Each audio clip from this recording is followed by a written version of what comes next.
Les mosquées à l'ère du numérique. Salam alaikum wa rahmatullah wa barakatuh. Bienvenue à tous, nous sommes très heureux de vous accueillir pour un nouvel épisode des podcasts LM proposés par la plateforme Les Musulmans. Des podcasts pour découvrir, se cultiver et s'inspirer.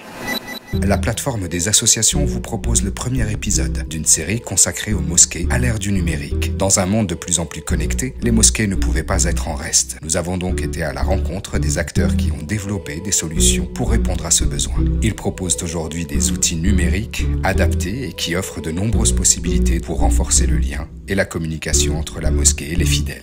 C'est le cas de notre invité que nous vous proposons de découvrir dans ce premier épisode.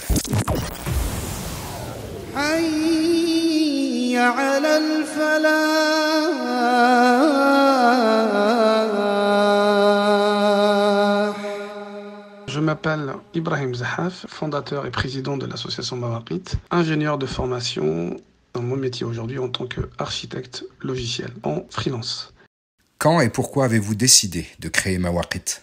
Le projet Mawaqit a vu le jour en 2016. L'association, en l'occurrence, est très récente. Nous l'avons créée en 2021. C'était un peu par coïncidence, en fait. Je suis rentré dans une mosquée, c'était la mosquée du quartier, et j'ai vu, en fait, un écran qui représente les horaires de prière, mais qui manquait de beaucoup, en fait, de flexibilité, Alors, au niveau design, n'était pas au top. Le système n'était pas très adapté aux besoins des mosquées en France, qui est très varié et qui demande beaucoup de flexibilité.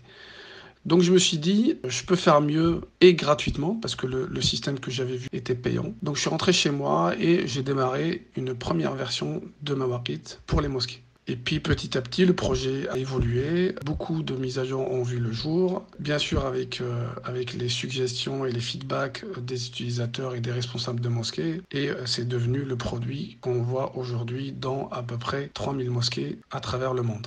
Aujourd'hui, que proposez-vous comme outil que vous souhaitez mettre en avant ?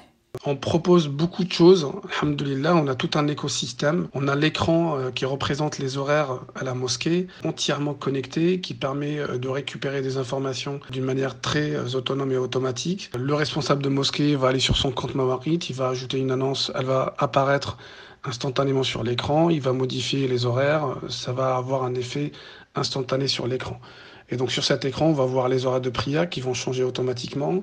On va avoir aussi les annonces, on va avoir aussi des hadiths qui sont diffusés régulièrement, et puis aussi des doigts après salat, des signaux pour annoncer l'iqama, pour annoncer l'adhan, et ainsi de suite. Donc ça, c'est le produit, on va dire, principal de Mawaqit. À ce produit-là vient se greffer d'autres produits, comme l'application mobile qui permet aujourd'hui à peu près 1,5 million d'utilisateurs de trouver une mosquée autour d'eux et de suivre l'actualité de la mosquée et les horaires exacts de la mosquée et pas les horaires approximatifs comme beaucoup d'applications aujourd'hui le proposent. Donc le principe de Mawaqit, il est vraiment drastiquement différent des autres applications qu'on trouve sur le marché, c'est qu'il propose aux fidèles les horaires précises par rapport à la mosquée et non pas par rapport à la zone géographique. Donc quand vous arrivez à la mosquée, vous priez à l'heure que vous consultez sur l'application mobile et vous n'êtes pas surpris de trouver un décalage d'une dizaine de minutes ou une demi-heure. Et puis on a aussi d'autres outils comme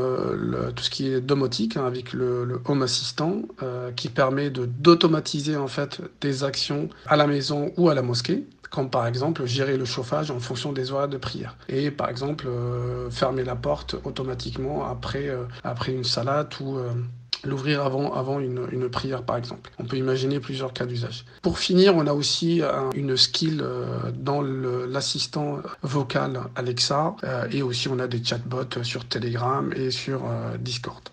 Quelles sont les perspectives pour 2022 et particulièrement pour le Ramadan ?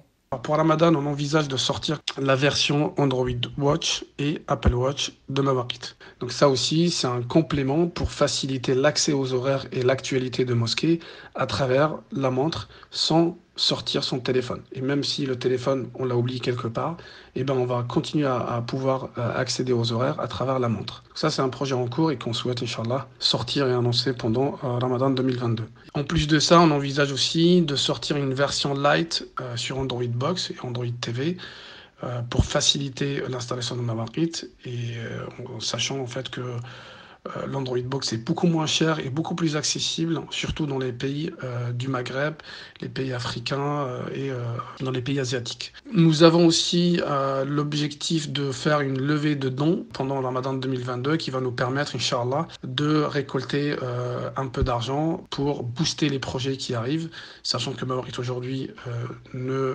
vit que des dons des fidèles. Quel message souhaiteriez-vous adresser aux responsables de mosquées? Pour les responsables de mosquées, nous souhaitons avoir un lien très étroit avec eux, Inch'Allah, et ça c'est aussi un de nos objectifs, c'est de se rapprocher d'eux, de collecter plus de feedback par rapport à l'outil qu'on propose. On leur adresse un message d'amitié, de fraternité. Nous travaillons pour la communauté, nous travaillons pour les mosquées, pour les maisons d'Allah Azza wa Jal. Tout ça, fi sabilillah, sans demander aucune contrepartie. Donc nous demandons aussi que les responsables de mosquées fassent un peu plus de communication pour faire connaître Mawarit auprès des autres mosquées qui ne sont pas encore aujourd'hui équipées de notre solution, de nous faire des doigts, de solliciter aussi les fidèles pour aider l'association Mawarit, pour proposer toujours un service de meilleure qualité et pour continuer, Inch'Allah, dans ce projet fi sabilillah Azza wa Jal. Un dernier mot? Alors pour le mot de la fin, j'aimerais remercier Allah Azza wa Jal dans un premier temps de nous avoir donné cette opportunité de travailler sur le projet Mawarit. J'aimerais aussi en profiter pour remercier toute l'équipe Mawarit, tous les membres qui ont participé de loin ou de près à cette magnifique aventure. Je les remercie du fond du cœur. Barakallahu fihum, qu'Allah les récompense dans cette vie d'ici-bas et dans le delà, Inch'Allah. Je remercie aussi la plateforme Les Musulmans de nous avoir accordé cette occasion pour nous exprimer sur ce qu'on fait aujourd'hui, de faire connaître encore plus Mawarit. Et puis pour terminer, je fais appel à tous les généreux musulmans qui ont apprécié nos produits, de nous aider financièrement. Nous avons besoin d'argent. Derrière cette aventure, derrière ce projet, il y a des hommes, mais il y a de l'argent aussi pour aller plus loin. Nous avons besoin de vos dons. Barakallahu fikum. N'hésitez pas à aller sur notre site internet mawarit.net, rubrique soutenir Mawarit et nous faire un don. Barakallahu fikum. Wassalamu alaikum. Ce podcast est maintenant terminé. Nous vous remercions de l'avoir écouté. Nous vous donnons rendez-vous pour le prochain numéro, Inch'Allah, dans lequel nous irons à la rencontre d'un autre acteur au service du numérique dans les mosquées. Si vous avez aimé ce podcast, n'hésitez pas à vous abonner, partager, à nous laisser un commentaire. Prenez soin de vous et de vos proches. Assalamu alaikum wa rahmatullahi wa barakatuh.